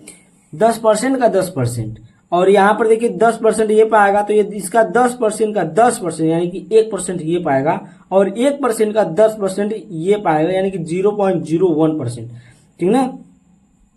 इतना होता है। यानी कि एक मैं मतलब इसमें एक वीडियो बनी है मतलब ये ऊर्जा वाला, तो मतलब अगर आप लोग सर्च करेंगे वहां मिल जाएगा, ठीक है। पारितंत्र में ऊर्जा का ह्रास, यानी कि इसका ह्रास कैसे है, देखिए सूर्य द्वारा उत्सर्जित ऊर्जा के 1 या 2% भाग को हरे पौधे प्रकाश संश्लेषण की क्रिया द्वारा संग्रहित करते हैं, ठीक ना। जो सूर्य द्वारा जो उत्सर्जित होते हैं, जो सूर्य द्वारा जो प्रकाश आता है उसकी बात कर रहे हैं कि जो या 1 या 2% भाग को हरे पौधे क्या करते हैं, प्रकाश संश्लेषण की क्रिया द्वारा संग्रहित करते हैं। यानी कि वो अपने प्रकाश संश्लेषण की जो क्रिया होती है उनके द्वारा उसको 1 या 2% क्या करते हैं, अपने ओर ग्रहण करते हैं, तथा भोजन पदार्थ में रासायनिक बंध के रूप में इकट्ठा कर लेते हैं। क्या कर लेते हैं, जो भोज्य पदार्थ में यानी कि भोजन के रूप में इसको अपने रासायनिक बंध के रूप में क्या कर लेते हैं, इसको इकट्ठा कर लेते हैं, ठीक है। नेक्स्ट पेज पर चलते हैं। अब देखिए यहाँ पर डॉक्टर कैलाश चंद्र के अनुसार, देखिए डॉक्टर कैलाश चंद्र के अनुसार ये बताया गया है बढ़िया से। यहाँ पर देखिए पौधों द्वारा भोज्य पदार्थों के रूप में संचित ऊर्जा का लगभग 90% स्वयं की जैविक क्रियाओं द्वारा उसके शरीर के बाहर ऊष्मा के रूप में निकल जाता है। शेष 10% भाग संचित भोज्य पदार्थ के रूप में प्राथमिक उपभोक्ता द्वारा ग्रहण कर ली जाती है, ठीक है। जैसा कि अभी हम बता रहे थे, जिसका नाम ले रहे थे वही आ गया, ठीक है।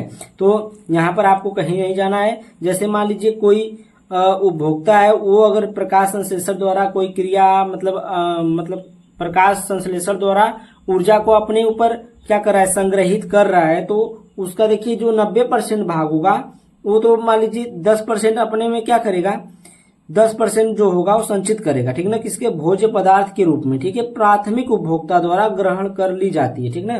जो प्राथमिक उपभोक्ता होता है वो 10% ही पाता है। उसके बाद देखिए इसी प्रकार प्राथमिक उपभोक्ता भी प्राप्त ऊर्जा का 90% भाग खर्च कर देते हैं। यानी कि जो प्राथमिक उपभोक्ता होते हैं वो क्या करते हैं, 90% भाग जो ऊर्जा होती है उसको खत्म कर देते हैं। बचता है 10% भाग अगली पारितंत्र श्रेणी को स्थानांतरित कर देते हैं। यानी कि जो 10% भाग बचा होता है अगर उसे कोई खाएगा तो वही 10% भाग उसको प्राप्त होगी, ठीक ना। जैसे देखिए यहाँ पर फिर उसके बाद पारितंत्र में यही क्रम चलता रहता है और अंत में अपघटक मृतक जीवों को शरीर में बची शेष ऊर्जा के कुछ भाग बाहरी वातावरण में मुक्त कर देते हैं। यानी कि इसी प्रकार से यह चलता रहता है। प्राथमिक उपभोक्ता खाते हैं, फिर उसको द्वितीयक उपभोक्ता खाते हैं, फिर उसको अपघटक खाते हैं, ठीक है। तो सबसे कम ऊर्जा कौन पाता है, अपघटक पाते हैं। जैसे मान लीजिए आप लोग मुर्गा खा रहे हैं या मछली खा रहे हैं, ठीक है, जो भी कुछ खा रहे हैं, मुर्गा खाने वाली बात मैं कर रहा हूं। देखिए कैसे होता है, अगर कोई मुर्गा खा लिया, ठीक ना, तो मुर्गा क्या खाया था, कीड़ा खाया था, या फिर कोई पलकी उल्की का पत्ता अगर खाया है, जैसे मान लीजिए हरी सब्जी है तो हरी सब्जी में प्रकाश संश्लेषण आएगा। प्रकाश संश्लेषण यानी कि 90% ऊर्जा तो खो दिया अपने कार्य में, और 10% ऊर्जा जो संग्रहित किया था वही 10% ऊर्जा वो मुर्गा खाया। अब मुर्गा का 10% जो 10% खाया था, 10% का 100% में से 10% निकालेंगे, यानी कि 10% का 10% निकालेंगे तब वो बचेगा कितना, 1%। तो 1% मुर्गा पाया, ठीक ना, उसकी ऊर्जा जो थी कितना पाया, 1% पाया।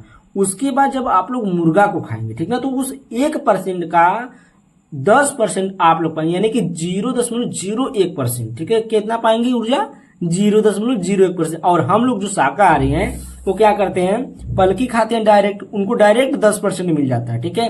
उनको क्या मिल जाता है, 10% एनर्जी मिल जाती है, ठीक। तो उसी प्रकार से आप लोग मुर्गा उर्गा मत खाइए, पलकी साग खाइए। तो यहाँ पर देखिए इस प्रकार पारितंत्र में एक दिशीय ऊर्जा का प्रवाह होता रहता है तथा प्रत्येक स्तर में इसमें कमी आती है। अतः पारितंत्र में आहार श्रृंखला जितनी छोटी होगी ऊर्जा का वास उतना ही कम होगा। यानी कि देखिए यहाँ पर कहने का मतलब इसका ये है कि देखिए इनकी जितनी ये अतः पारितंत्र में आहार श्रृंखला जितनी छोटी होगी, आहार श्रृंखला मतलब जितनी छोटी आहार श्रृंखला, जैसे पलकी खा रहे हैं आप, डायरेक्ट पलकी खाइए, ठीक है, आप डायरेक्ट पलकी का साग बनाकर खाइए, मुरई का साग बनाकर खाइए, तो वो आपका सबसे छोटा श्रृंखला आहार श्रृंखला हो गया। अब देखिए पलकी को कोई खाएगा, मुर्गा खाएगा या फिर कोई कीड़ा खाएगा, फिर कीड़े को मुर्गा खाएगा, फिर मुर्गे को आप खाएंगे, तब जाके आपको एनर्जी मिलेगी। तो ये छोटा थोड़ी है, ये बहुत बड़ी हो गई आहार श्रृंखला, ठीक है। तो इसमें कम ऊर्जा मिलती है और इस डायरेक्टली खाने में ज्यादा ऊर्जा मिलती है, ठीक है। अगर आप लोग को ये समझ में आया पूरा सेट, ठीक ना, ये सेट पूरा खत्म हो चुका है। अगर आप लोग को ये समझ में आया तो आप लोग एक बार वीडियो को लाइक कर दीजिए और चैनल को सब्सक्राइब करके जाएगा, बेल आइकन घंटी दबा कर जाएगा, ताकि ऐसी ऐसी वीडियो आपको मिलती रही, ठीक है। Physics, chemistry, biology, math, English सभी का वीडियो मैं डालूंगा, ठीक ना, अभी आगे चल करके। तो आप लोग वीडियो को, चैनल को सब्सक्राइब, वीडियो को लाइक कर दीजिए। Thank you, bye bye for watching my video.